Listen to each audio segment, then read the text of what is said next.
When did you realize you'd made a huge mistake trusting someone? Ryan had seemed so nice at the bar. Then I went home with him and noticed that every room in his house was locked from the outside. He laughed when he saw me staring at the padlocks. Said his roommate's ex had a sleepwalking problem and they never took them down. Then he hung my coat in a closet that had at least 15 identical black jackets in different sizes. My roommate Chris keeps losing and gaining weight, he explained. The kitchen was sterile, like a showroom. The knife block had one missing. Where's your roommate tonight? Visiting family upstate. Won't be back until Monday. The living room windows had blackout curtains nailed into the wall, and behind them I could see bars. Ryan said the neighborhood used to be rough. Break-ins. I was getting freaked out, but I convinced myself I was being paranoid. I hadn't gone home with a guy in a while. 20 minutes into the horror movie he insisted on, I asked for the bathroom. He pointed down the hallway. Second door on the right. Don't use the first one, the toilet's broken. But when I walked past the first door, I heard water running inside. Not dripping. Running. Like a faucet on full blast. I tried the handle, but it was locked from the outside. When I came back out, Ryan was standing in the hallway by that first door. His expression was blank for a second before he smiled. Find it okay? Yeah, but I think you left water running in the other bathroom. His hand tightened on my back. That's just the pipes. Back in the living room, I kept noticing things. Scratches on the inside of the front door. Deep ones. A large stain the furniture had been rearranged to cover. A faint smell like copper. I should probably go. Early morning tomorrow. But it's only 10. He didn't move from between me and the door.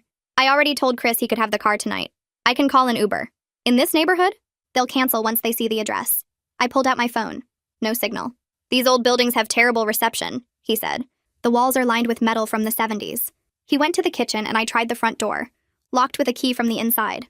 The windows were screwed shut, paint sealing them like they hadn't been opened in years. Looking for something? Ryan asked from right behind me. I jumped, just admiring the vintage windows.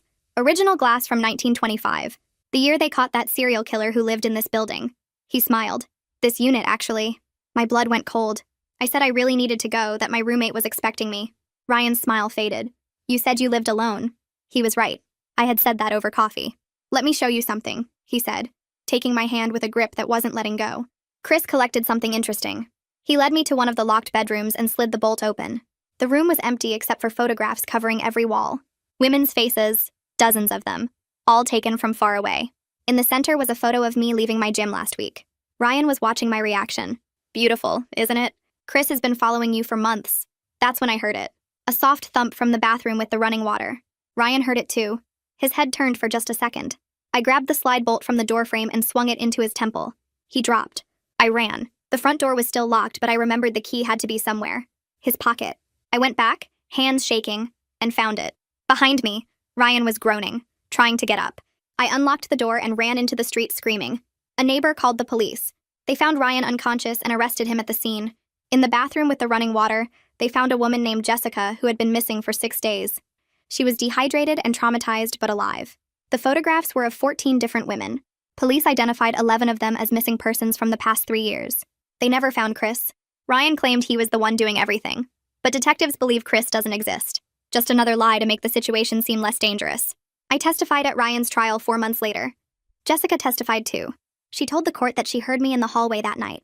Heard me ask about the running water. She said she started hitting the pipes, hoping I would hear. I did hear. I just didn't understand until it was almost too late. Ryan got life without parole.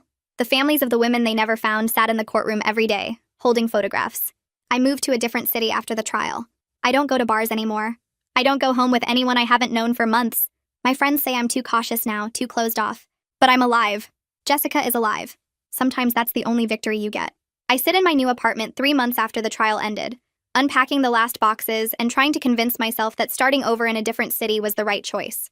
The locks on my door are commercial grade and I checked them twice before I started unpacking. But I still feel the weight of everything that happened pressing down on my chest. I pull out a stack of books and arrange them on the shelf by my bed, trying to make this place feel like home instead of just somewhere I'm hiding. My phone buzzes on the kitchen counter and I walk over to check it, my heart jumping the way it does every time I get an unexpected notification. It's just my landlord confirming that the security system installation is scheduled for next week. I asked for cameras on the front door and both windows, told him I'd had a break-in at my last place. He didn't ask questions. I go back to unpacking, pulling out dishes and sorting them into cabinets, focusing on the simple tasks that don't require me to think about why I'm here. The apartment is small but clean, second floor with good sight lines to the street below.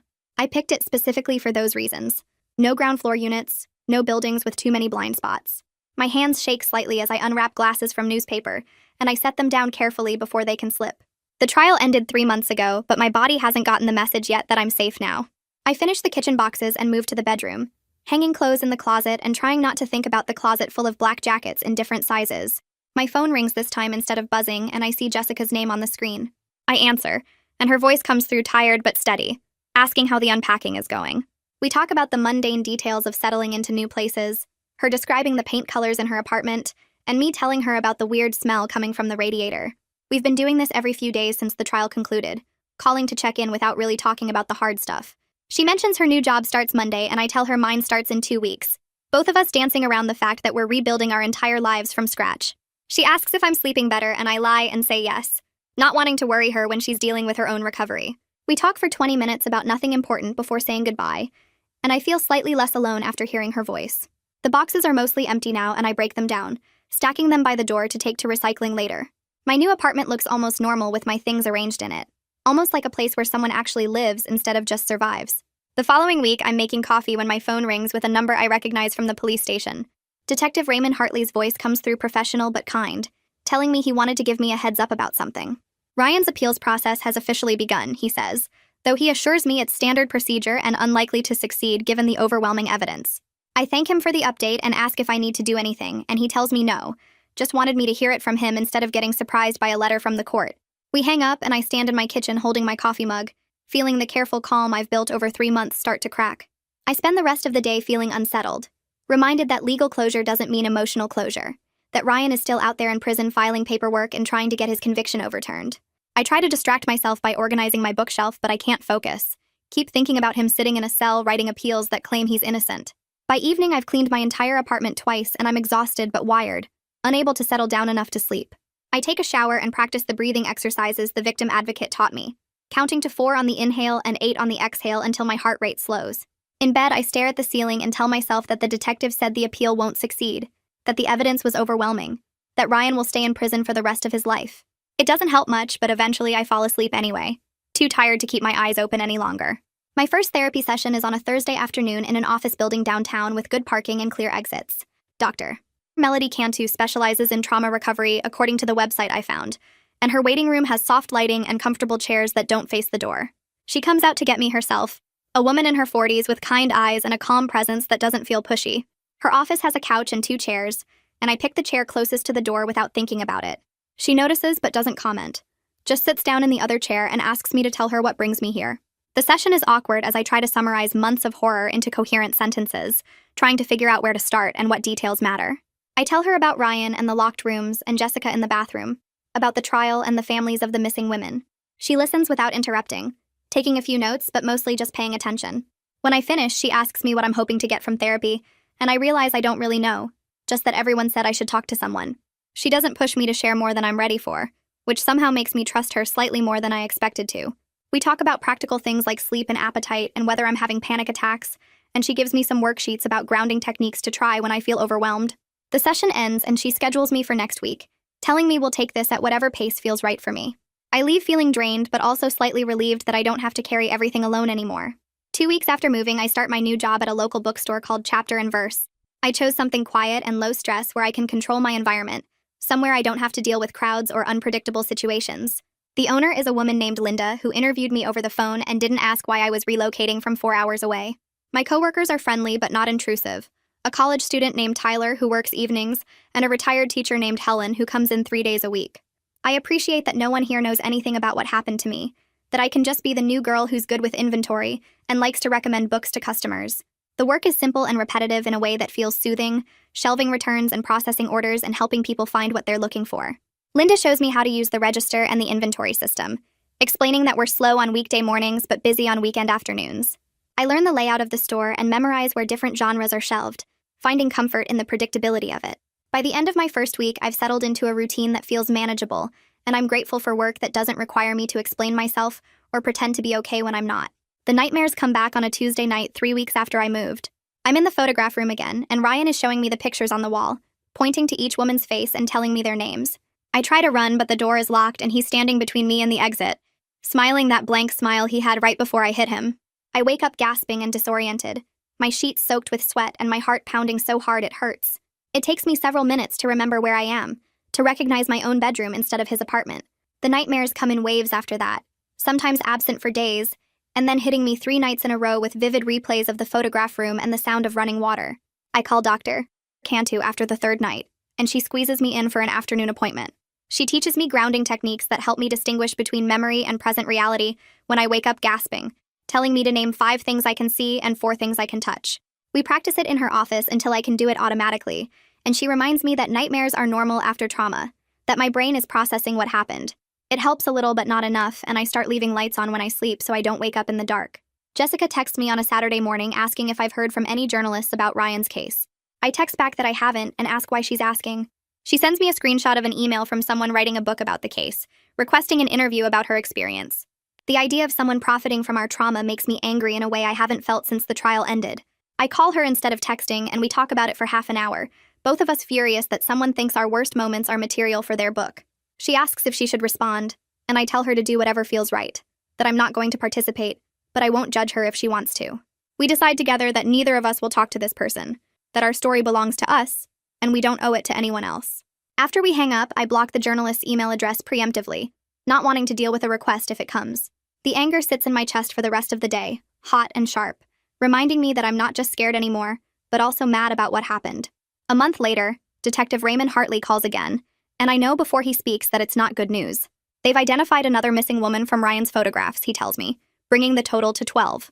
Her name was Amanda Reyes, and she disappeared 2 years ago from a city 3 hours north.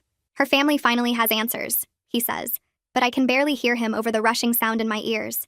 I feel the familiar guilt that I survived while she didn't, that I got to walk out of that apartment and she never did. The detective is still talking, telling me details about the identification process and how they're working with other jurisdictions now. I thank him for letting me know and hang up before he can say anything else. I sit on my couch for a long time after the call ends, thinking about Amanda Reyes and her family, and the photograph of her face on Ryan's wall. 12 women now.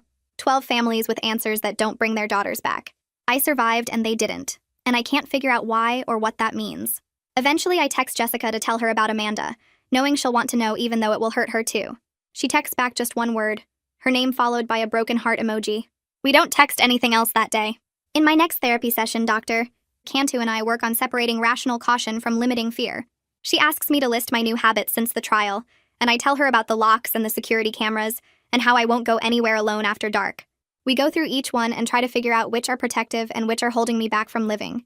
It's harder than it sounds to distinguish between the two when hypervigilance kept me alive. She points out that checking my locks twice is probably reasonable, but that avoiding all social situations might be limiting, and I get defensive before admitting she might be right. We talk about the difference between being careful and being controlled by fear, about how trauma changes your threat assessment, but that doesn't mean every situation is actually dangerous. She gives me homework to try one small social thing this week, something low stakes that I can leave if I need to. I agree reluctantly and spend the rest of the session talking about Amanda Reyes and the guilt I feel about surviving. Dr. Cantu tells me that survivor's guilt is normal, but that I'm not responsible for Ryan's choices, that my survival doesn't diminish the tragedy of the women who didn't make it out. I want to believe her, but I'm not there yet. Sarah Mosley runs a local advocacy organization for assault survivors, and she facilitates a support group that meets Tuesday evenings at the community center. I find out about it from a flyer at Dr. Cantu's office, and I sit with the flyer for 2 weeks before I work up the courage to go. My first meeting is awkward and scary, walking into a room full of strangers who all know why they're there. Sarah welcomes me and introduces herself, explaining how the group works and that everything shared stays confidential. There are 8 other women there, ranging from early 20s to 60s, and they go around the circle sharing updates about their weeks. I listen to their stories and realize that trauma takes countless forms, that my experience, while extreme, isn't incomprehensible to others who've survived different violations. When it's my turn, I just say my name and that it's my first time here, and Sarah tells me that's enough for today. Hearing other people's stories reminds me that I'm not alone in this, that recovery is possible even when it feels impossible. After the meeting, Sarah talks to me privately and gives me her card, telling me to call if I need anything between meetings.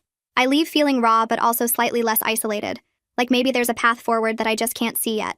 The anniversary date arrives marked on my phone calendar with a simple note that just says, "Survived." I set up my laptop on the kitchen table and wait for Jessica's call, feeling the weight of this day pressing down on my chest.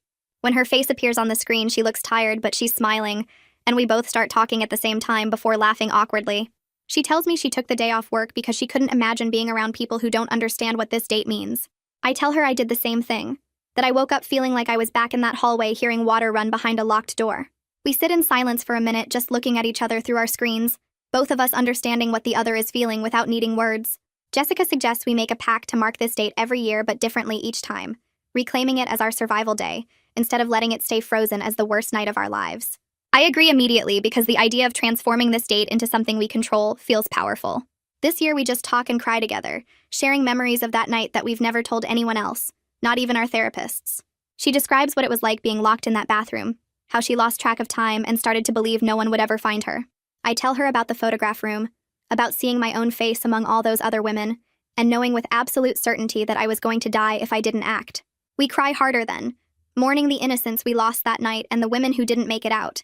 By the end of the call, we're both exhausted, but somehow lighter, like acknowledging the day deliberately instead of trying to ignore it, gave us some small measure of control back. Jessica promises to call me next year on the same date, and I promise the same. And when we hang up, I feel less alone than I have in months. 3 days later, my phone rings from an unknown number and I almost don't answer it, but something makes me pick up. The voice on the other end introduces himself as a journalist writing a book about Ryan's case and asks if I'd be willing to share my story. I feel my blood pressure spike immediately, and I ask him how he got my number when it's unlisted. He says public records from the trial made finding me relatively straightforward, and that he's already interviewed several of the investigators and family members of the missing women. I tell him I'm not interested and hang up, then spend the next hour pacing my apartment feeling violated all over again. The phone rings again from a different number, and this time it's Detective Hartley, who apologizes for not warning me that the journalist had been making inquiries. He explains that trial records are public and that my testimony is part of the official court documents anyone can access. I ask if there's any way to stop the book from being published, and he says no, that the journalist has every legal right to write about the case as long as he sticks to public information. I thank him and hang up feeling shaken, then block both numbers and turn my phone off completely. For the next several days, I jump every time my phone rings, convinced the journalist will find another way to contact me. I don't sleep well, and the nightmares come back worse than they've been in weeks. Dr. Cantu helps me process the invasion of privacy in our next session, reminding me that I can't control what other people do, but I can control my own boundaries. I decide not to read the book when it comes out, not to engage with any media coverage of the case, and to focus on my own recovery instead of worrying about how others tell my story. At work the following Tuesday, a regular customer comes in during my shift, a guy in his 30s who's always friendly and buys literary fiction. He approaches the counter with a book, and while I'm ringing it up, he asks if I'd like to get coffee sometime. My chest tightens immediately and I can feel my pulse racing. I make an excuse about being really busy with work and family stuff, stumbling over my words like a teenager. He smiles and says no problem, maybe another time, but I'm already backing away from the counter. I mumble something about needing to check on something in the back and practically run to the storage room, leaving him standing there confused. I sit on a box of books with my head between my knees trying to breathe normally, feeling ridiculous for panicking over a simple coffee invitation. 20 minutes pass before my manager finds me there, and she takes one look at my face and gently suggests I take the rest of my shift off.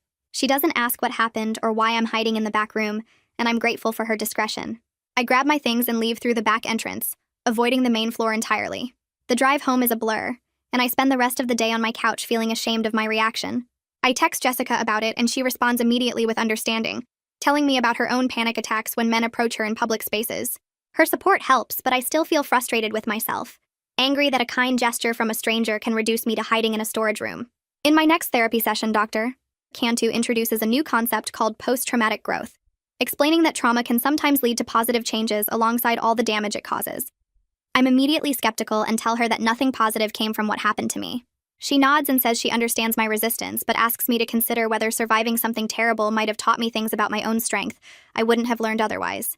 I think about it for a minute, about how I grabbed that bolt and swung it at Ryan's head without hesitation, about how I went back to search his pockets for the key even though he was starting to wake up. Dr.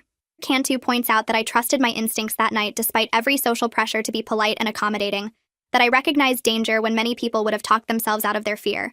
I admit that I'm more aware now of my own capabilities, that I know I can act decisively in a crisis even when I'm terrified. She asks what else I've learned, and I tell her I'm better at setting boundaries now, that I don't apologize for protecting myself anymore. We talk about how these insights don't make the trauma worth it, or erase the damage, but they can coexist with the pain as part of my story. I leave the session still skeptical, but willing to consider that maybe some small pieces of growth emerged from the worst night of my life. Jessica texts me a few days later saying she has news and asking if we can video chat. When I call her, she looks nervous but excited, and she tells me she started dating someone she met through a mutual friend. I feel genuine happiness for her mixed with a sharp stab of envy. She explains that he knows about what happened to her, that their friend told him before they met, so he could decide if he was comfortable with it. He wasn't scared off by her history or her ongoing therapy or her need to take things slowly. Jessica says she's terrified but also hopeful, that she's reached a point where she wants to try trusting someone again. I tell her I'm happy for her and I mean it. But after we hang up, I sit with the complicated feelings her news stirred up. I can't imagine being ready to date anyone. Can't imagine letting someone get close enough to hurt me again. The fact that Jessica has reached that point in her recovery when I'm still hiding in storage rooms from friendly customers makes me feel like I'm falling behind somehow. Dr. Cantu reminds me in our next session that recovery isn't a race, that Jessica and I experienced different traumas even though they happened in the same place. She was trapped and helpless for 6 days while I escaped within hours, and our healing processes will naturally look different.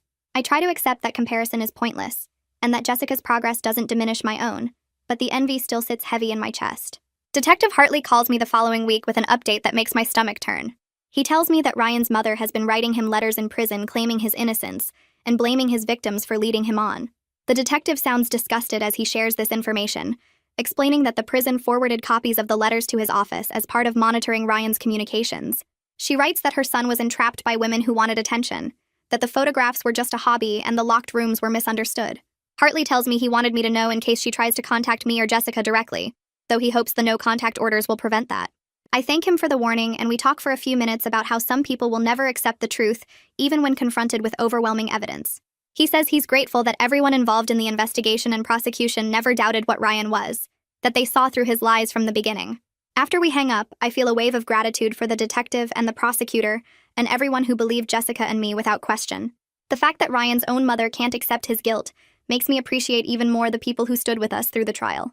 2 weeks later, I have my first genuinely good day, where I don't think about Ryan or the locked rooms at all. I work my shift at the bookstore helping customers find books and organizing new arrivals, then come home to my quiet apartment and make dinner while listening to music. I curl up on my couch with a novel I've been wanting to read and lose myself in someone else's story for hours.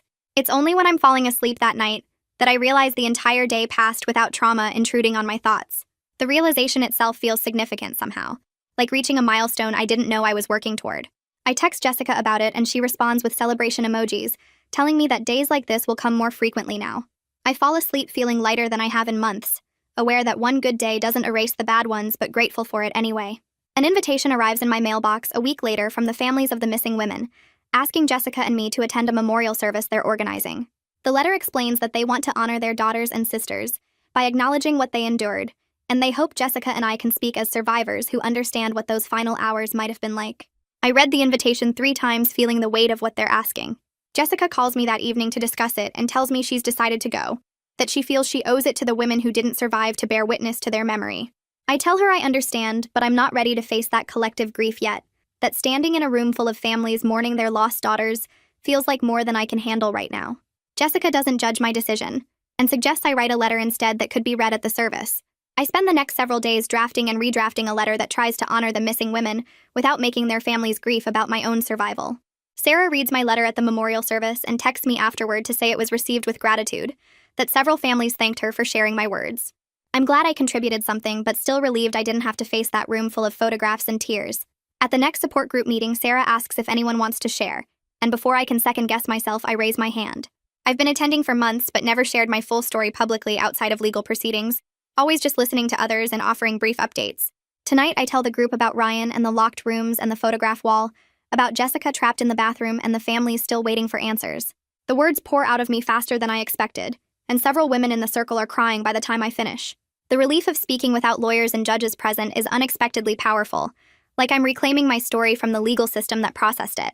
After the meeting, Sarah pulls me aside and tells me that sharing my testimony might help others find the courage to report their own experiences, that putting words to trauma makes it less isolating for everyone who hears it. I leave feeling raw but also validated, like my vulnerability served a purpose beyond just my own healing. The next Saturday, I drive to the local animal shelter on impulse, not sure what I'm looking for but feeling drawn there anyway.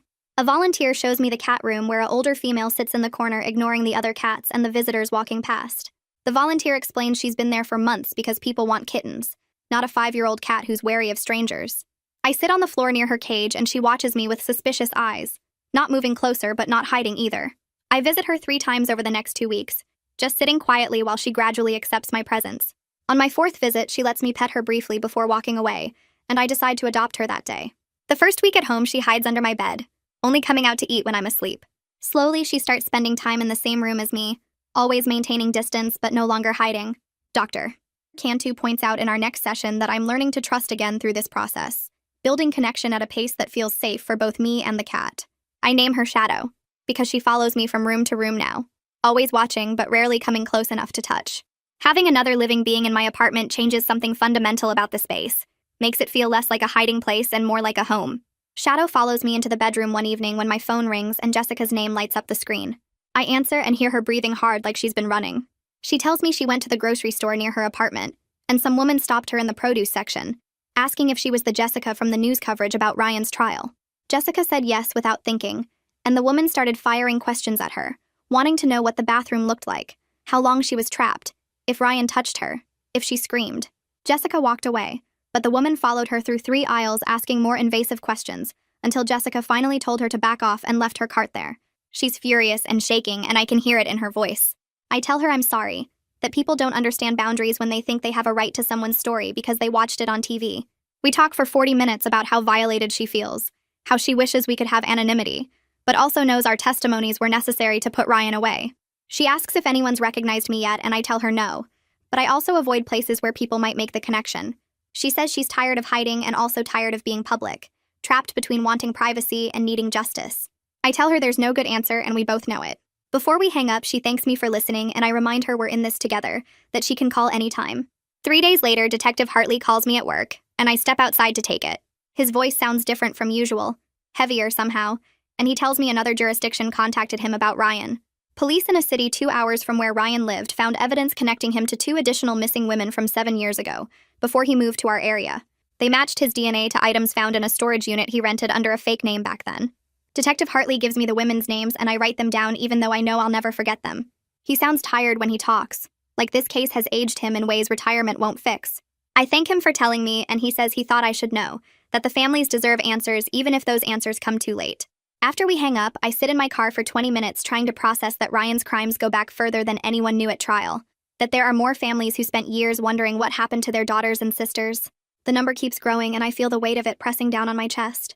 I drive home and feed Shadow and sit on my couch staring at nothing until my phone alarm reminds me I have therapy tomorrow. The next Saturday, I show up at the community center where Sarah runs self-defense classes twice a month. She recommended I try it a few weeks ago, not because she thinks I'll need to fight off another attacker, but because feeling physically capable might help counter the helplessness trauma created. The instructor is a woman in her 50s who introduces herself and doesn't ask why I'm here. She teaches us basic strikes and escape techniques, walking around the room correcting our form.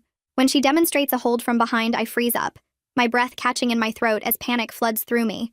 She notices immediately and releases me, giving me space to breathe and ground myself. She tells me it's okay, that we can modify the exercise, and she's patient when I need to step outside for a few minutes. By the end of class, I've successfully executed 2 escape moves, and my hands are shaking from adrenaline, but also from something that feels like accomplishment. Sarah asks how it went, and I tell her it was hard but good, that I want to come back next week. In my therapy session with Dr. Cantu, I finally talk about the missing women in detail, not just acknowledging they exist, but processing my complicated feelings about them. I tell her about the guilt that sits in my stomach like a stone, the feeling that I escaped when they didn't, and that somehow makes me responsible. She asks me what I think I could have done differently, and I can't come up with an answer that makes sense. She reminds me that my survival wasn't something I earned through being smarter or stronger, just a combination of circumstances and split-second decisions that could have gone differently. She tells me survivor's guilt is normal, but that I'm not responsible for Ryan's choices, that he alone decided to hurt those women and me and Jessica. I know she's right intellectually, but the guilt doesn't respond to logic.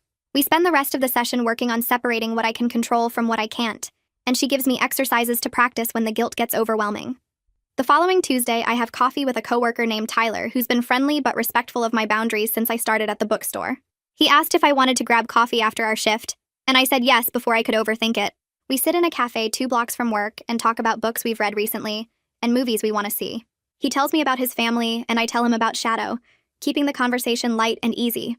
We don't talk about anything heavy at all, and it's the first social interaction outside of therapy and support group that feels genuinely pleasant rather than exhausting. When we finish our coffee, he walks me to my car and says we should do this again sometime. I agree and mean it, surprised by how normal the whole thing felt. Jessica texts me 2 days later saying she got an email from a conference organizer asking if she'd be willing to speak at an event about survivors of violent crime. The conference is in 3 months and they want her to share her story and talk about recovery. She's considering accepting, but she's nervous about public speaking, and worried about being that exposed in front of strangers.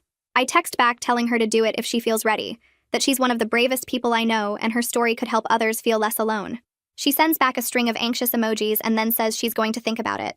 I'm impressed by her courage to even consider turning her experience into advocacy when I can barely talk about mine outside of therapy.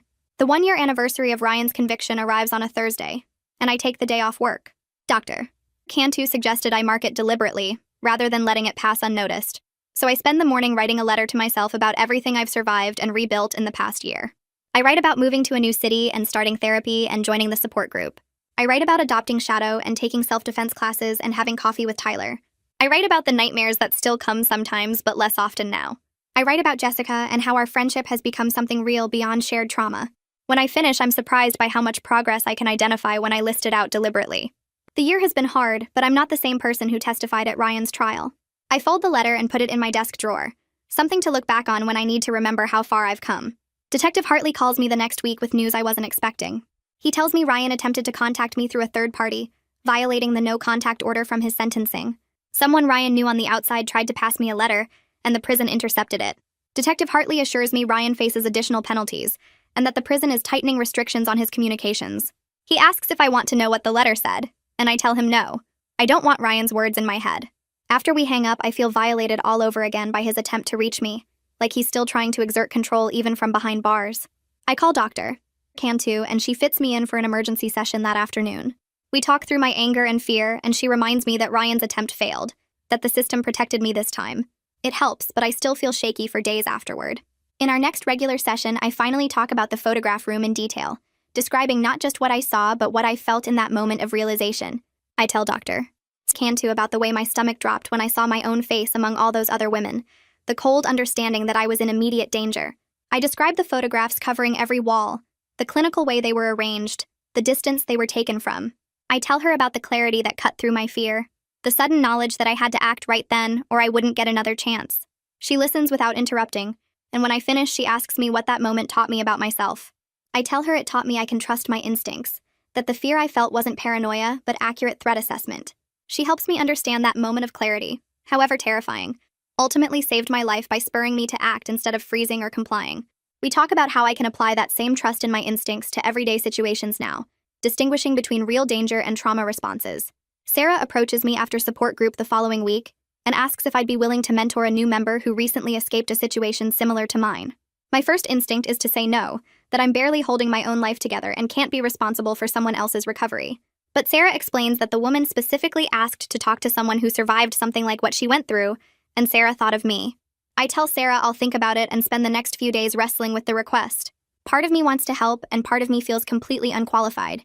I finally realize that helping someone else might help me feel less powerless, might give my survival some purpose beyond just my own continued existence. I text Sarah and tell her I'll meet with the new member once to see if I can offer anything useful. Sarah sends back a thank you and tells me the woman's name, saying she'll set up an introduction at next week's meeting. The next week, Sarah texts me Clementine's number and suggests we meet at a coffee shop near the support group location. I arrive 15 minutes early and sit facing the door, a habit I've developed that Dr. Cantu says is perfectly reasonable given what I've been through. Clementine walks in exactly on time, looking around nervously until she spots me. She's younger than me, maybe 23, with dark circles under her eyes that I recognize from my own mirror a year ago. We order coffee and find a quiet corner table. The conversation starts awkwardly, both of us knowing why we're here but not sure how to begin. She asks how long it's been since my incident, and I tell her about Ryan's trial ending 4 months ago. She nods like she understands the timeline of trauma, how you measure everything in relation to that one night. She asks the question I knew was coming, the one Sarah warned me about. Does it get easier? I take a breath and tell her the truth, that it gets different rather than easier. I explain that the nightmares space out more, that some days I don't think about what happened at all, but that I'm still careful in ways I wasn't before. I tell her about checking my locks twice and sitting with my back to walls and avoiding certain streets after dark. She looks relieved when I admit these things, like she was worried I'd pretend to be completely fine. I tell her that different can eventually include moments of real peace, small victories like sleeping through the night or going to a store without scanning every exit. She asks if I ever feel safe, and I pause before answering. I tell her I feel safer than I did 6 months ago, and that's enough for now. We talk for almost 2 hours, covering everything from therapy techniques to how to handle people who don't understand why you can't just move on. When we're leaving, she hugs me quickly and thanks me for being honest. I watch her walk to her car, checking over her shoulder twice before getting in, and I recognize that hypervigilance as something that might save her life someday.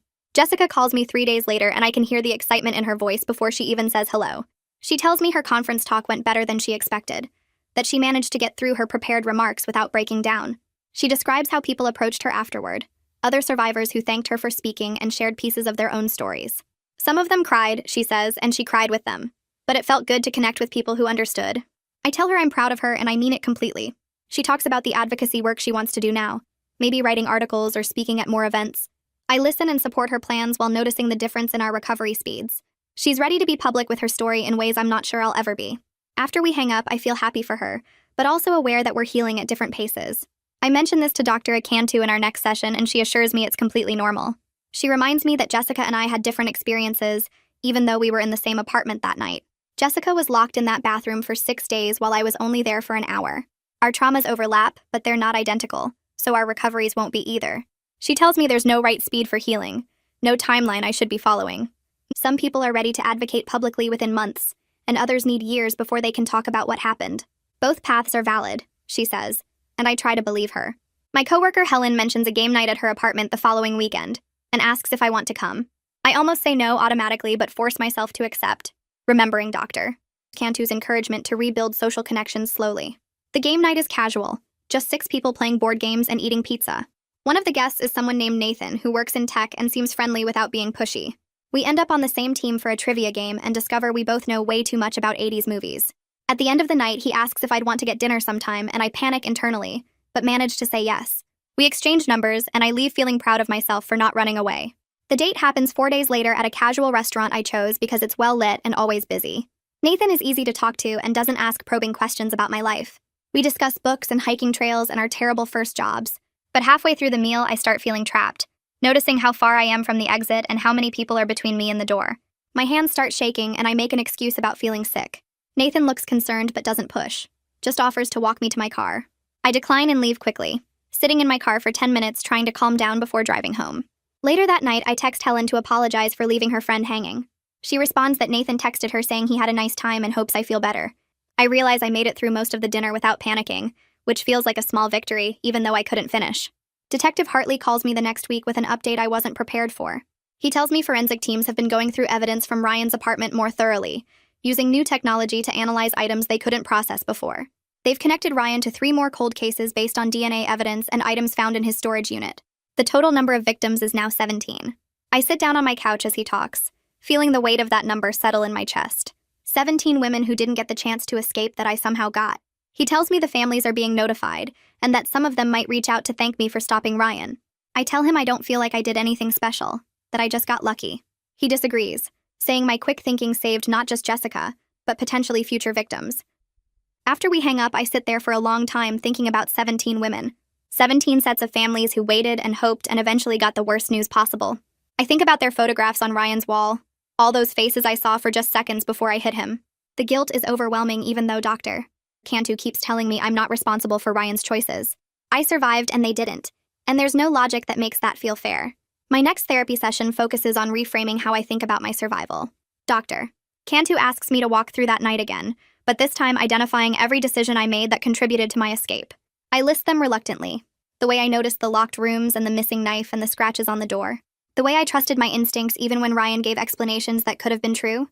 The way I asked about the running water and then listened when Jessica hit the pipes. The way I grabbed the bolt and swung it without hesitating. Dr. Cantu points out that these weren't lucky accidents, but results of my awareness and willingness to trust my gut, despite social pressure to be polite. She reminds me that many people ignore their instincts because they don't want to seem rude or paranoid. I did the opposite, she says, and that's why I'm alive. She asks me to consider that my survival wasn't random luck, but a result of my quick thinking in a crisis. I struggle with accepting this because it feels like I'm blaming the other women for not doing enough. Dr. Cantu addresses this directly, explaining that reframing my survival doesn't diminish theirs. They made different choices in different circumstances, she says, and I can honor their memory while also acknowledging my own actions. It's hard to hold both truths at once, that I did things right and that they didn't do things wrong. But I'm trying to understand that survival isn't about deserving it or earning it. It's about 1,000 factors coming together in one moment. Self-defense class meets twice a week, and I've been attending for 2 months now. The instructor teaches us practical techniques for escaping common holds and attacks. Tonight, we're practicing a difficult move where someone grabs you from behind with both arms pinning yours. I've struggled with this technique before, partly because being grabbed from behind triggers my fear response. But tonight something shifts. When my partner grabs me, I execute the move perfectly, dropping my weight and twisting out of the hold exactly like we've practiced. I step away and realize I'm not frozen anymore, not paralyzed by the feeling of being trapped. The instructor notices my reaction and sees my eyes filling with tears. She gives me space to process without making a big deal of it, just nodding and moving on to the next pair. After class, she pulls me aside and tells me she's proud of my progress. She says she can see the difference in my body language, how I move with more confidence now. I thank her and leave feeling something I haven't felt in a long time, a sense that my body belongs to me again. That night, I sleep better than I have in weeks. Jessica texts me suggesting we meet in person, something we haven't done since the trial ended. We choose a city halfway between where we each live now, booking hotel rooms for a weekend visit. I'm nervous driving there, wondering if seeing her will bring back too many memories of that night. But when we meet in the hotel lobby, she hugs me hard, and I feel only relief. We spend the weekend talking and crying and laughing, processing everything we've been through separately and together. She tells me about her partner and her advocacy work and her plans for the future. I tell her about my bookstore job and my therapy progress and my failed date attempt. We cry together over the women who didn't survive, looking at their names online and reading about their families. We laugh about stupid things, inside jokes from the trial, and our shared dark humor about trauma. By Sunday evening, I realize this weekend has strengthened something between us. We're not just connected by what happened anymore. We're building a genuine friendship that exists beyond the trauma. We promise to do this more often, to stay in each other's lives as we continue healing. Driving home, I feel grateful for Jessica in a way I couldn't have imagined a year ago. She's proof that survival can lead to real connection, not just shared pain. Sarah Mosley pulls me aside after the next support group meeting with a proposal. Her advocacy organization runs a crisis hotline, and they need volunteers who understand trauma from personal experience. She asks if I'd be interested in training for the position. My first reaction is to say no, that I'm barely managing my own recovery and can't be responsible for other people's crises. But Sarah explains that the training is thorough and that I'd never be alone on a call. She thinks my experience and the work I've done in therapy have given me tools that could help others. I tell her I'll think about it and spend the next few days wrestling with the decision. Part of me wants to help, and part of me feels completely unqualified. I finally realize that volunteering might give my survival some purpose beyond just my own continued existence. I text Sarah that I'll do the training. The sessions are held twice a week for a month, covering crisis intervention techniques and trauma response protocols. I'm surprised by how much I've learned about my own recovery that I can now share with others.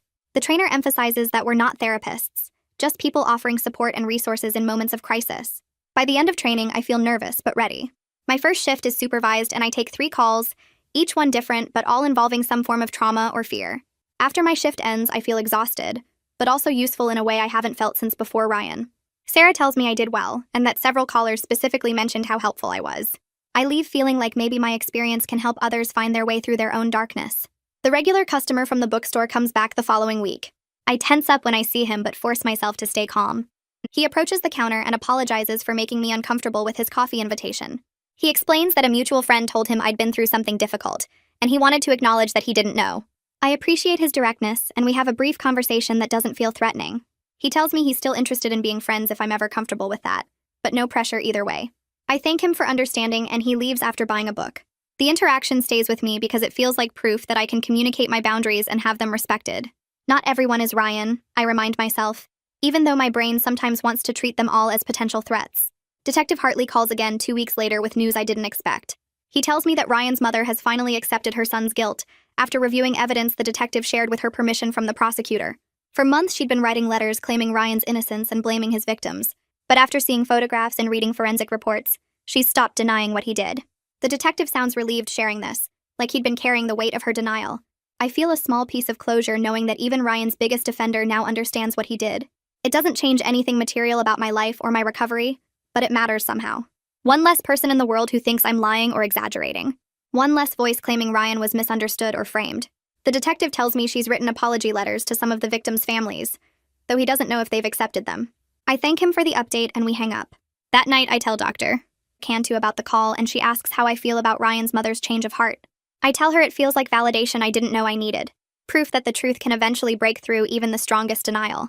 2 years in this new city feels like some kind of finish line I didn't know I was running toward. I decide to mark it by doing something I've never done since moving here. Something that terrifies me more than I want to admit. I'm hosting people in my apartment. Not Jessica or Dr. Cantu, but regular people from my regular life. 3 coworkers from the bookstore and my self-defense instructor.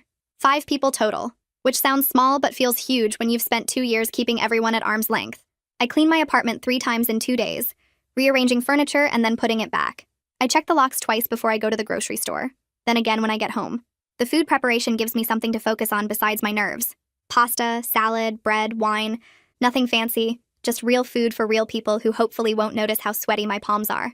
They arrive within 15 minutes of each other, and I watch through the peephole before opening the door each time, old habits refusing to die.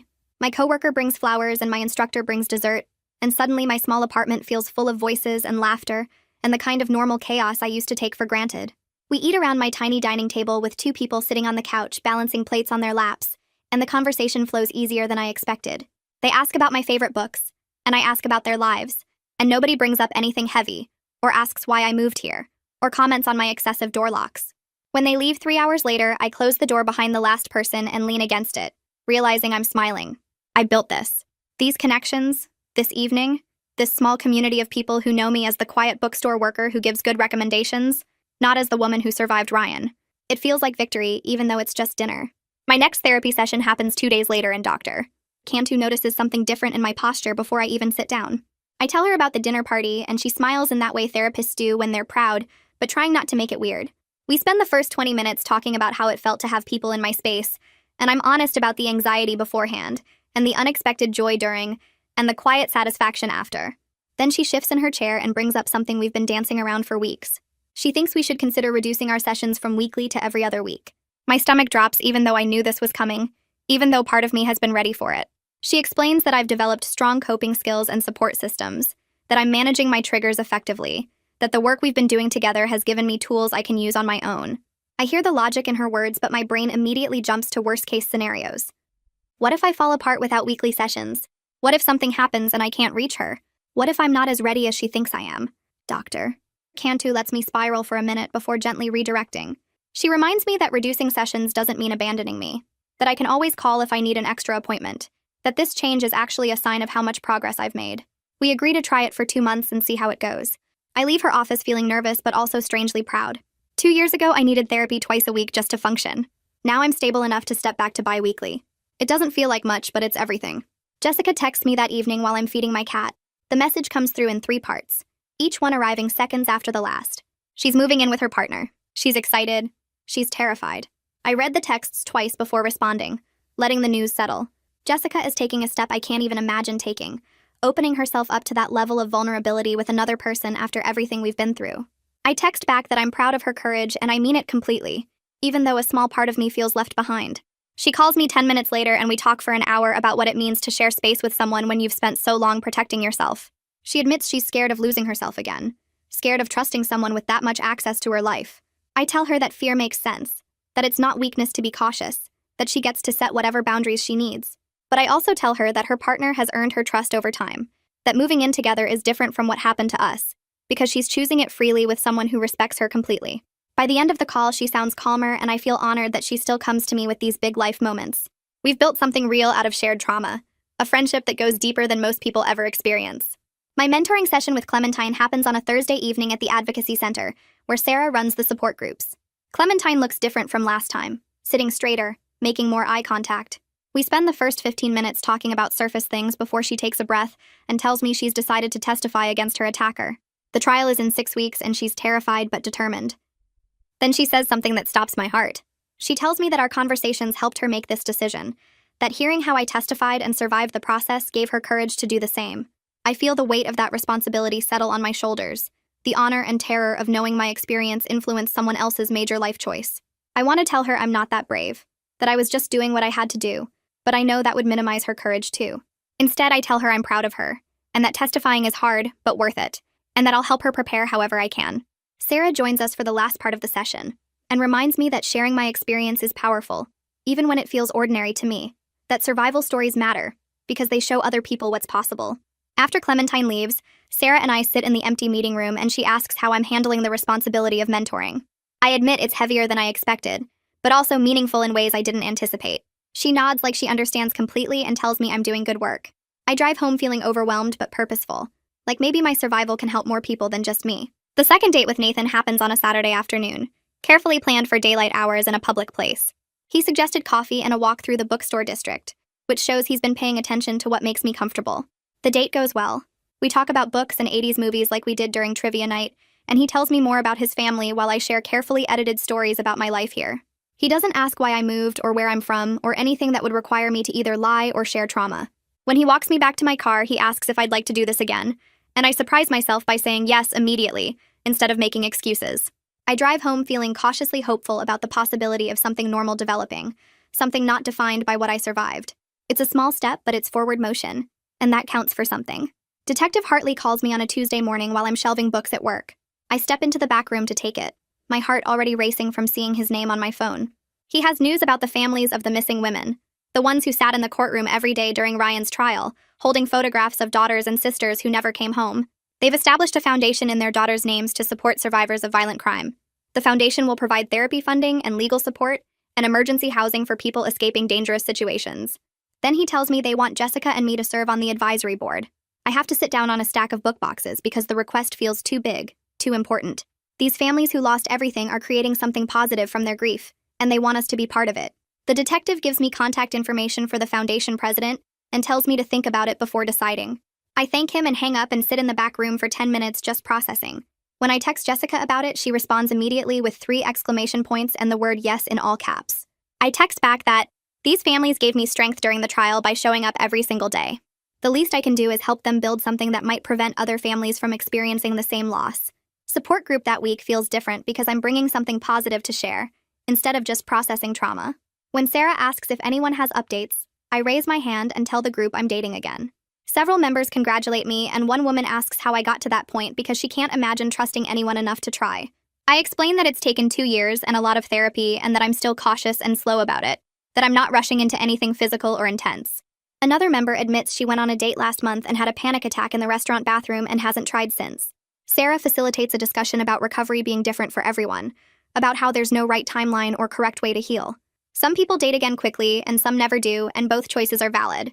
Some people forgive their attackers and some don't, and both responses are acceptable. Recovery isn't a straight line, and it doesn't look the same for any 2 people. By the end of the session, I feel less like I'm ahead of anyone, and more like we're all just finding our own paths through the same darkness. Sarah catches me after group and tells me she's glad I shared about dating because it helps other members see what's possible without feeling pressured to rush their own healing. I drive home thinking about how strange it is that my trauma has become something I can use to help other people. How surviving Ryan gave me a purpose I never wanted but can't ignore. The nightmare hits me on a Thursday night 2 months after the last one.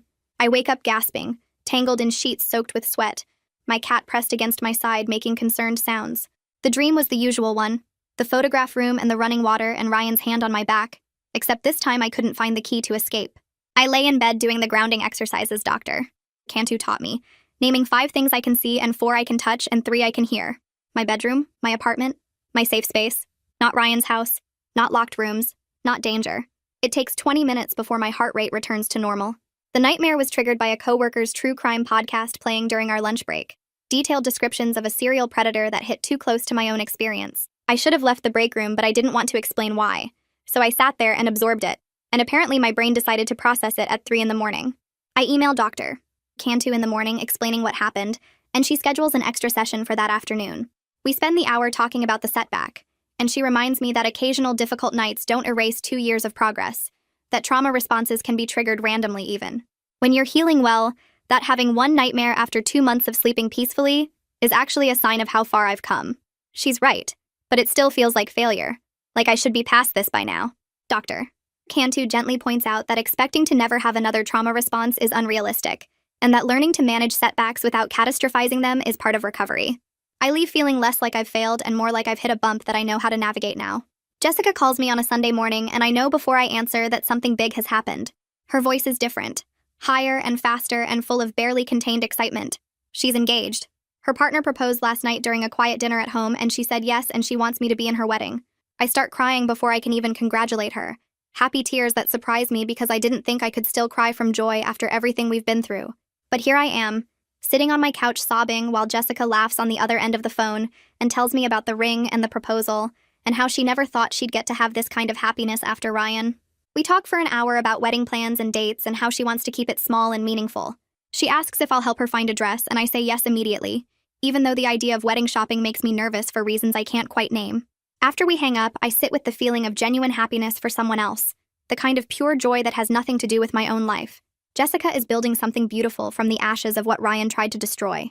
She's choosing love and vulnerability and trust after experiencing the worst kind of violation. Her courage amazes me and makes me believe that maybe someday I'll be ready for that kind of commitment too, even if I can't imagine it right now. The journalist's book releases on a Tuesday, and I find out about it from Detective Hartley, who calls to warn me before I see it in stores or online. My stomach drops because I've been dreading this, the idea of our trauma being packaged and sold for entertainment. But the detective tells me he's read it and it's actually respectful, focused mainly on the investigation and trial, rather than sensationalizing the violence.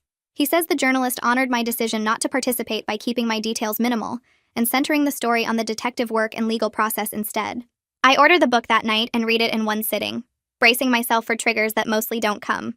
The journalists did their homework and presented the facts without gratuitous details about what Ryan did to his victims.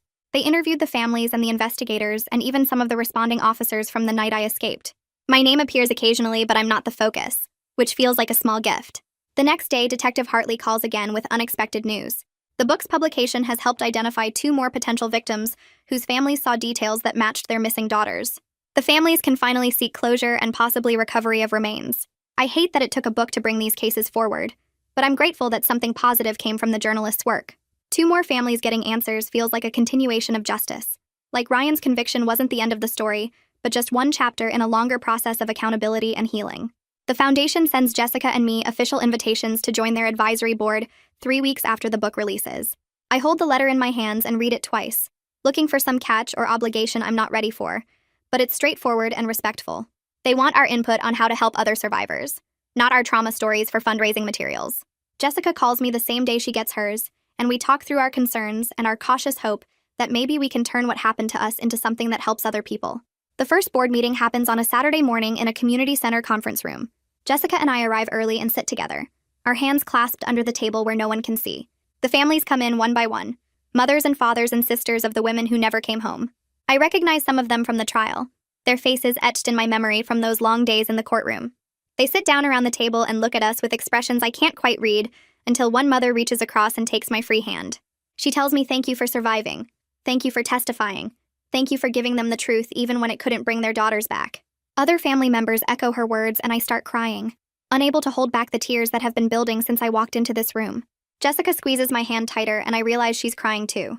The meeting itself focuses on practical things like funding therapy programs and legal advocacy for survivors who can't afford representation. We talk about how to reach women who are still trapped in dangerous situations and how to support them when they finally escape. I contribute ideas based on what helped me and what I wish had been available, and the families listen with the kind of attention that makes me feel heard rather than examined. By the end of the 2-hour meeting, I understand something I didn't before. My survival doesn't diminish their loss, and their loss doesn't diminish my survival. Both truths can exist together without one canceling out the other. My partner and I have been dating for 6 months when I finally tell him what happened 2 years ago. We're sitting on his couch after dinner, a comfortable evening that feels safe enough for me to take this risk. I start talking, and once I begin, I can't stop, the whole story spilling out in a rush of words that probably don't make complete sense. He listens without interrupting, his hand steady on my knee, his expression serious but not horrified. When I finish, he's quiet for a long moment, and I brace myself for the pulling away that I'm sure is coming. Instead, he thanks me for trusting him with my story. He says he's honored that I felt safe enough to share it, and that nothing about what I told him changes how he feels about me. We sit together in the silence that follows, and I realize I'm not shaking or panicking or regretting my honesty. He asks if there are things he should know about what makes me feel safe or uncomfortable, and we talk through some of the basics, the locked doors and the need for clear exits and my occasional nightmares. His questions are thoughtful, and his responses are reassuring without being dismissive of my concerns. When I leave his apartment that night, I believe for the first time that maybe intimacy is possible for me again. Maybe I can trust someone with both my body and my story without losing myself in the process. My therapy appointment 2 weeks later feels different from the start. I walk into the office and realize I haven't had a panic attack or a major trigger response since my last session. The 2 weeks between appointments passed without me falling apart or needing emergency support. I tell this to my therapist, and she smiles in that knowing way she has. She points out that this independence is exactly what we've been working toward for the past 2 years. The goal was never for me to need therapy forever, but to develop the tools and skills to manage my trauma responses on my own. I feel proud rather than abandoned by the reduced schedule, recognizing that needing less help isn't the same as being left alone. We spend the session reviewing my coping strategies and identifying the progress markers that show I'm healing rather than just surviving. She asks about my relationship, and I tell her about sharing my story with my partner, about his response and how it made me feel. She congratulates me on taking that risk and points out that my ability to be vulnerable with someone new shows tremendous growth from where I was a year ago. By the end of the session, I understand that therapy isn't failing me by stepping back. It's succeeding by giving me the space to prove I can handle my life without constant professional support. Jessica's wedding takes place on a bright Saturday in early October. The ceremony is small and intimate, just close friends and family gathered in a garden venue with fall flowers everywhere. I stand up front as her maid of honor, watching her face as she says her vows to someone who knows her whole story and loves her anyway. During the reception, I give a toast that I've been working on for weeks. I talk about survival and love and choosing joy even after experiencing darkness. I talk about how Jessica taught me that healing isn't about forgetting what happened, but about building a life that's bigger than the trauma. My voice cracks twice, but I make it through without breaking down completely. After the toast, several guests approach me to share their own experiences with trauma. A cousin who survived an abusive relationship, a friend who was assaulted in college, a coworker who lost someone to violence. Each person tells me quietly that they carry hidden pain while still building meaningful lives, and I'm struck by how common this is. How many people walk around with terrible things in their past, choosing every day to keep going anyway. The wedding ends with dancing and laughter, and Jessica pulling me aside to thank me for standing beside her through everything. We hug for a long time, and I think about how far we've both come from those locked rooms and running water. A letter arrives in my mailbox 3 weeks after the wedding. The return address is unfamiliar, but the name makes me pause. Detective Hartley. I open it carefully and read his neat handwriting explaining that he's retiring from the police force after 30 years of service. He writes that our case was the most important work of his career, that helping save Jessica and bring Ryan to justice gave meaning to decades of often frustrating police work. He thanks me and Jessica for our courage in testifying, and tells us that he thinks about us often, hoping we're building good lives. His words mean more than he probably knows. For 2 years, I've carried the weight of what happened, sometimes feeling like my trauma was just another case file in someone's cabinet. But his letter reminds me that the people who helped us cared about more than just closing a case. They cared about us as human beings deserving of justice and safety. I write him back that same evening, thanking him for everything he did, and telling him about the foundation work Jessica and I are doing. I want him to know that his efforts led to more than just Ryan's conviction. They led to 2 women who are alive and healing and trying to help others do the same. My manager at the bookstore calls me into her office on a Tuesday morning, and I spend the walk from the sales floor to her door trying to figure out what I did wrong. Instead, she offers me a promotion to assistant manager, recognizing the work I've put in over the past 2 years and my reliability with customers and staff. I accept immediately, surprised by how much this ordinary professional achievement means to me. That evening, I sit in my apartment looking around at the life I've built in this city. The stable job with people who respect me, the therapy that's helping me heal, the friends I've made through support group and work, the relationship that's growing slowly but steadily. This place feels real now, authentically mine rather than just somewhere I'm hiding from my past. The nightmares still come, but they're rare now, maybe once every few months instead of multiple times a week. When they do come, I have tools to manage them. Grounding techniques and breathing exercises, and the knowledge that a bad night doesn't mean I'm falling apart again. I've built something here that feels like an actual life instead of just survival. My mentoring session with Clementine happens on a Thursday evening at the coffee shop near the community center. She looks different from the last time I saw her, less haunted and more present. She tells me her attacker was convicted largely because of her testimony in court. The jury believed her and the judge gave him the maximum sentence allowed by law. She credits our conversations with giving her the courage to speak up and testify despite her fear. I'm overwhelmed by what she's telling me, the ripple effect of my own survival and testimony extending out to help someone I barely know. My choice to speak the truth about what Ryan didn't just put him in prison. It helped create space for other survivors to speak their own truths. Clementine asks how I'm doing, and I tell her about the foundation work and my relationship and the promotion at work. She smiles and says I give her hope that healing is possible, that life can be good again after something terrible. We talk for over an hour about trauma and recovery, and the complicated process of rebuilding trust in the world. When we part ways, I realize that helping her has helped me too. Sharing my experience from a place of relative stability rather than acute crisis makes me see how far I've actually come. Sarah calls me the following week and asks if I'd be willing to co-facilitate the support group with her.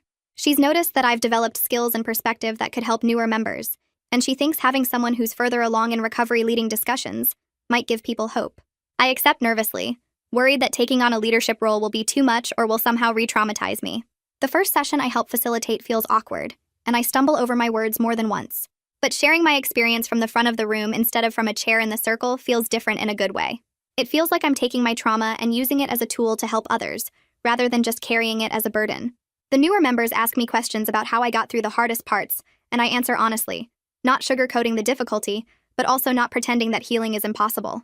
By the end of the session, Sarah tells me I did great, and that several members approached her afterward to say how much my perspective helped them. I drive home feeling useful in a way I haven't felt since before Ryan. Like my survival means something beyond just being alive. My partner brings up moving in together during dinner at his place. He's careful with how he phrases it, making clear that it's just a possibility to consider and not pressure. I'm surprised to find myself actually thinking about it instead of immediately panicking. We talk through what it would look like, how we'd handle my need for clear exits and good locks and space that feels safe. He suggests we take it slow, maybe spending more nights together before making any final decisions. The fact that I can even imagine sharing space with someone I trust feels huge. 6 months ago, I couldn't imagine dating at all. A year ago, I couldn't imagine trusting anyone with my story. Now I'm discussing moving in with someone who knows everything about what happened to me and wants to build a life with me anyway. We don't make any firm plans, but we agree to keep talking about it, to take small steps toward that future possibility. When I tell my therapist about the conversation in our next session, she points out that my willingness to consider it shows how much I've healed, that I've reached a place where vulnerability doesn't automatically equal danger. Jessica calls me on a Sunday afternoon, and I can hear the excitement in her voice before she even tells me her news. She's pregnant. 3 months along and just past the point where she felt safe sharing the information. I'm thrilled for her, amazed by her ability to embrace this kind of vulnerability after everything she survived. We talk about her fears and her joy and how she's processing the reality of bringing new life into the world. She asks if I think she's ready, and I tell her honestly that I think she's one of the strongest people I know. That her baby will be lucky to have a mother who understands survival and resilience so deeply. We talk about how she'll explain her scars to her child someday, and she says she'll teach them that survival is something to be proud of, that the marks on her body are proof that she fought and won, that she chose life even when someone tried to take it from her. After we hang up, I sit with the weight of her news and what it represents. Jessica isn't just surviving anymore. She's building a future, creating new life, choosing hope over fear. The Foundation's launch event takes place in a hotel ballroom downtown, with rows of chairs facing a small stage and tables along the walls displaying information about the services we'll provide. Jessica and I arrive early to help set up, both of us nervous about speaking in front of so many people.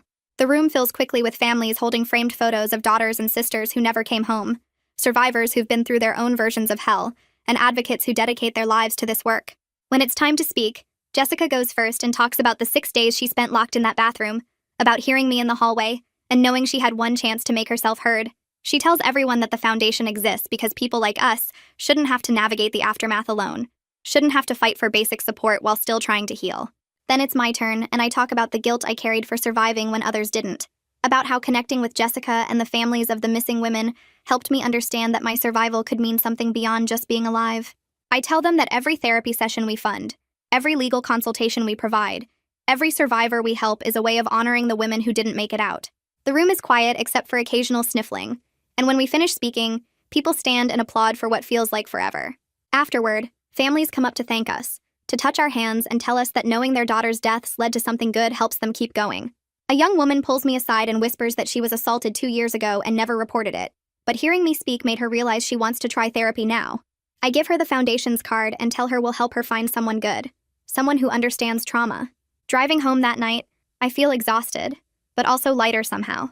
Like I've taken all the weight I've been carrying and used it to build something solid that can hold other people up. The week that follows is ordinary in a way I haven't experienced in years. I work my shifts at the bookstore, meet my partner for dinner twice, attend my regular therapy session with Dr. Cantu, and co-facilitate the support group on Thursday evening. It's not until Sunday morning that I realize I've gone 7 full days without thinking about Ryan or those locked rooms or the photograph wall. The realization hits me while I'm making coffee, and I actually freeze with the pot in my hand, waiting for the usual flood of images and panic to crash over me. But it doesn't come. I just stand there in my kitchen, sunlight coming through the window, feeling both relieved and strangely guilty. In my next session, I tell Dr. Cantu about it, and she smiles in that knowing way she has. She reminds me that healing doesn't mean holding on to pain forever, that I can remember what happened without letting it dominate every moment of my present. She says the goal was never to forget, but to reach a place where the trauma is just one part of my story instead of the whole thing. I ask if it's okay that I feel guilty about the good days, about the hours that pass without remembering, and she tells me that guilt is just my mind's way of staying connected to something that once threatened my life. She says I'm allowed to let go, that the women who didn't survive would want me to live fully, not spend my life in constant memorial. Her words don't make the guilt disappear completely, but they do make it feel less like a moral failing, and more like another thing I'm learning to live with. Detective Hartley calls me on a Tuesday afternoon while I'm at work. I step into the back room to take it, my stomach tight with the old familiar dread that comes whenever his name appears on my screen. His voice sounds different from usual, careful and measured. He tells me that Ryan died in prison 3 days ago from some kind of medical emergency, that the details are still being investigated, but it appears to have been natural causes. I thank him for letting me know, and we say goodbye, and I stand there in the storage room surrounded by boxes of books, waiting to feel something strong. But I don't. I'm not glad he's dead, not celebrating or feeling victorious. I'm also not sad or upset that he won't face more years of consequences. I just feel aware, like a door I didn't even know was still open, just closed quietly. The chapter is definitively over now in a way it wasn't before, even with his life sentence. There's no more possibility of appeals or escape or somehow reaching me from behind bars. He's just gone, and I'm still here, and that feels like the only truth that matters. I finish my shift and drive home, and it's only later that evening when I'm making dinner that the weight of it settles in. Not grief or relief, just finality. The man who tried to kill me is dead, and I survived him completely. I call Jessica that night to tell her before she hears it from Detective Hartley, or sees it in the news. She's quiet for a long moment after I share the information, and then she says she doesn't know how to feel either. We talk through our complicated reactions together, acknowledging that we wanted Ryan to live with what he'd done, to spend decades knowing he'd lost and we'd won. But his death does provide a certain kind of closure, an ending that feels more complete than a life sentence ever could. We talk about the families of the missing women, and wonder if they'll feel cheated that he died before revealing where he put their daughters. We wonder if he took those secrets to his grave on purpose, one final act of cruelty. Jessica suggests we mark his death privately by doing something we both enjoy, something that reclaims the narrative from him one last time. We decide to meet up next weekend and go hiking at a state park halfway between our cities, to spend the day outdoors doing something that celebrates being alive rather than dwelling on death. Before we hang up, she tells me she loves me, and I say it back, and I realize that the bond we formed in trauma has become something deeper and more lasting. We're not just survivors connected by shared horror anymore. We're friends who choose each other, who build our lives with intention and care. My relationship continues to deepen over the following months, and I find myself genuinely happy in a way I didn't think I'd experience again after everything that happened. My partner knows my whole story, knows about the nightmares that still come occasionally, and the hypervigilance that probably won't ever completely disappear. He knows about the locks I need and the exits I have to see, and the way I sometimes freeze when someone approaches me from behind. And he loves me anyway. Not despite these things, but as part of who I am, as pieces of my story that shaped me into the person he fell for. That acceptance helps me accept myself more fully, helps me stop seeing my caution and my triggers as flaws that need fixing. We talk about everything, about his own fears and struggles, about the future we might build together if we both keep choosing each other. He never pushes me past my boundaries, but he does gently encourage me to test them sometimes, to see if what felt impossible last month might feel possible now. We take a weekend trip to the coast, and I sleep through both nights without waking up, panicked, and in the morning he tells me he's proud of how far I've come. I realize I'm proud too, that I've done the hard work of healing, and it's paying off in ways that feel real and sustainable. Dr. Cantu and I have a conversation during my next session about reducing our meetings from every other week to monthly. She congratulates me on the tremendous work I've done to rebuild my life, tells me she's watched me transform from someone barely holding on to someone who's genuinely thriving. She reminds me that her door is always open if I need more support in the future, if something triggers a setback, or if I just need to talk through a hard day. But she also tells me I have all the tools I need now to continue healing on my own, that I've learned to identify my triggers and manage my responses, and reach out for help when I need it. I feel nervous about the change, about having less frequent check-ins with the person who's helped me navigate the hardest parts of recovery, but I'm also ready to trust myself to handle the difficult moments without immediately needing professional intervention. We schedule my next appointment for 4 weeks out, and I leave her office feeling both scared and capable, like I'm stepping out onto a path I know I can walk even if it's not always easy. Jessica calls me 3 months later, her voice shaking with emotion, to tell me she's had her baby. A healthy girl, 8 pounds and perfect, born after 12 hours of labor that Jessica describes as the hardest and most worthwhile thing she's ever done. She asks if I'll be the godmother, if I'll help guide this new life she's created, and I start crying right there in the middle of the grocery store. I tell her yes, of course yes, that I'm honored she trusts me with something so important. I drive to her city that weekend to meet my goddaughter, and when Jessica places the tiny baby in my arms, I'm struck by how much this moment represents. Jessica didn't just survive Ryan's attempt to destroy her. She thrived, built a life and a family, and a future that he tried to steal but couldn't. This baby girl will grow up knowing her mother is strong, that survival is possible, that trauma doesn't have to define you forever. I hold her carefully and make silent promises about the kind of godmother I'll be, about teaching her to trust her instincts and value her safety, and know that she's loved unconditionally. Jessica watches me with tears in her eyes and tells me that having me here, having me be part of her daughter's life, feels like the ultimate victory over everything that happened. We're not just survivors anymore. We're women building beautiful lives, creating new chapters that have nothing to do with locked rooms and everything to do with love. The Foundation's second annual gala takes place a year after the launch event, and this time the ballroom is packed with twice as many people. The walls display photos of all 17 known victims of Ryan's crimes, women whose faces I've memorized from trial evidence and family memorials. I speak about how their families' grace and strength inspired my own recovery, about how watching them transform their grief into action taught me that survival can mean more than just staying alive. I tell the audience about the Foundation's impact over the past year, about the hundreds of survivors we've connected with therapists and lawyers, about the support groups we've funded and the advocacy work we've supported. The evening raises significant funds for expanding our services, and I watch families who lost daughters write checks and pledge monthly donations, turning their collective grief into tangible help for others facing similar trauma. Jessica speaks too, with her baby daughter in her arms, and tells everyone that healing is possible even when it seems impossible, that life after trauma can include joy and love and new beginnings. After the formal program ends, people crowd around us to share their stories, to thank us for creating something meaningful from something terrible. A woman tells me her sister was one of the 17 victims, and that knowing her death led to this foundation helps the family feel like her life mattered. I hug her and promise we'll keep doing this work, keep honoring the women who didn't survive by supporting the ones who did. My partner and I have several long conversations about moving in together, weighing my need for safety and control against our desire to build a shared life. We talk through what it would look like practically, how we'd handle my requirements around locks and exits and having space that's just mine. He suggests we design our home together from the start, finding a place that meets my needs rather than trying to adapt his current apartment or mine. We spend weekends looking at rentals, and I'm surprised by how calm I feel walking through potential homes with him, imagining our furniture arranged and our lives intertwined. We finally find a place with good locks and clear sightlines, and an extra bedroom that we agree will be my sanctuary, a space within our shared space where I can go when I need to feel completely safe.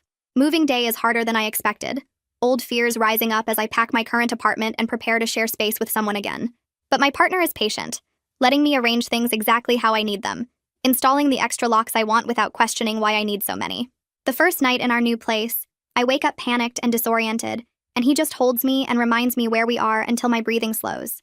By the end of the first week, the new apartment starts to feel like home, like a place we built together with intention and care. Sarah tells me after one of our support group sessions that 12 women who've attended our meetings have found the courage to report their assaults and seek help. I'm amazed by the impact of simply sharing my story and creating space for others to share theirs. Amazed that something as simple as showing up and being honest about my experience could help others take steps toward their own healing. The work is hard, listening to trauma stories every week and holding space for other people's pain while managing my own. But it's meaningful in ways that make my survival feel purposeful. Like everything I went through wasn't just random violence, but something I can transform into support for others. One of the newer members approaches me after group and tells me that hearing me talk about dating again gave her hope that she might reach that point someday too. Another woman says that knowing I still have nightmares sometimes, but that they're less frequent now helps her believe her own nightmares won't last forever. I drive home that night thinking about how trauma creates these invisible connections between people who've survived terrible things, how sharing our stories builds bridges that help others cross from barely surviving to actually living. My survival isn't just about me anymore. It's about showing other women that healing is possible, that life after violence can include safety and love and genuine happiness. 3 years after that night, I open my eyes to sunlight coming through our bedroom window and feel my partner's breathing next to me, steady and warm. The locks on our doors are the good kind now, the ones I installed myself because I wanted to, not because fear made me. I get up and make coffee in our kitchen, touching the counters we picked out together, remembering how I used to freeze every time I walked into a kitchen after Ryan's sterile showroom setup. Our place has clutter and mismatched mugs, and a calendar on the fridge marking normal things like dentist appointments and dinner with friends. I sit on the couch with my coffee and realize I slept through the whole night without waking up once. No nightmares about locked doors or running water. The trauma lives in me still. Shows up sometimes when I pass certain streets or smell certain things, but it doesn't run my life anymore. I'm not just the woman who escaped, though that's part of my story. I'm also the woman who co-facilitates support groups and serves on the foundation board, and adopted a cat who was scared of everyone until she learned to trust me. I'm someone who found love again after thinking I never would. Someone building a future instead of just surviving a past. My partner comes into the living room and asks what I'm thinking about, and I tell him I'm planning our wedding. We spread out magazine pages and venue options on the coffee table, talking about flowers and music and who we'll invite. I want Jessica there as my maid of honor. Want Sarah and the women from group to see that healing can look like this. Not perfect, not without scars, but genuinely happy. I still check locks twice, and I still need my own space sometimes, and I probably always will. But I'm choosing vulnerability now. Choosing to build something with someone who knows everything I survived and loves me not despite it, but including it. Some people get perfect justice and complete healing, all their trauma resolved and tied up neat. That's not my story. Mine looks like this, sitting in morning light with wedding plans and coffee, still careful but no longer controlled by fear, surrounded by people who've seen my worst moments and stayed anyway. Victory isn't always dramatic. Sometimes it's just waking up safe and planning a future you never thought you'd have.